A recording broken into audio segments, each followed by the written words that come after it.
Welcome to a special edition of the Agenda Report. I'm Robert Zimmerman Jr. Let's get started. Today we celebrate our 10th episode with huge news about this program. We're celebrating our 10th episode by announcing a programming change.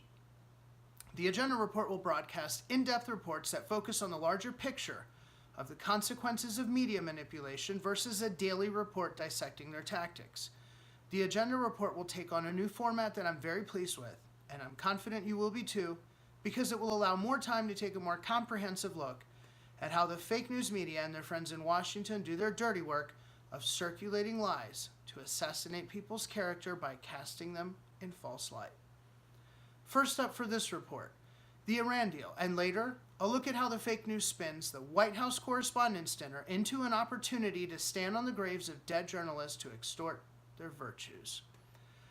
The Iran deal is no deal at all for the United States. Not now, not ever. Since the president has voiced this position repeatedly, calling it a deal reinforces the fake news narrative that Donald Trump is crazy and therefore his presidency is illegitimate. The president has made his position on Obama and Clinton's Iran deal very clear, and he's been consistent. We should join the president in calling it out for the farce it is, as opposed to joining the media in their hand-wringing and wondering if the president is going to stay in it or not. If you're promoted to the new hotel manager and you knew the last manager got fired because he made deals with the contractor for major renovations that had a bad reputation, but made the deal anyway, to use him in the next renovation, wouldn't you not use him? Wouldn't you think that was a stupid question to be asked? Would you stay in the deal simply because it was made? The agenda is to paint Macron and Merkel as the adults in the room trying to convince the capricious teenager to fall in line with reality. It's a farce. Trump was right about the reality of Obama's Iran enrichment deal the entire time, and Israeli Prime Minister Benjamin Netanyahu's report today proves it.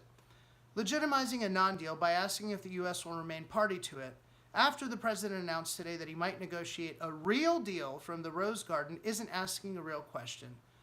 It's the fake news making a political point that the president is unstable and dangerous, in the form of a question.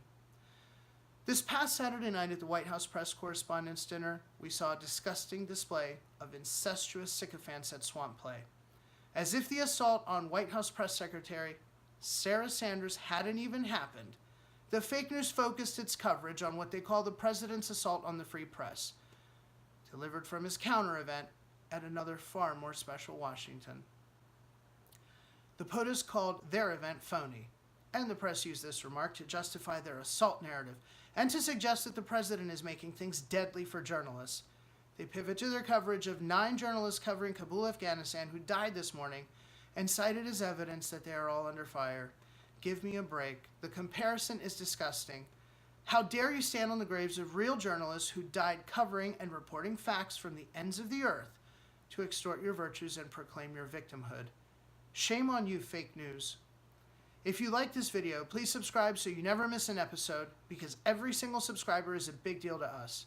Thank you for subscribing and for watching. Follow us on Twitter at FFNUSA, and remember, we're 100% Patriot powered, so visit our website to invest in our future with a financial gift, to learn more about our organization, or to sign up to volunteer.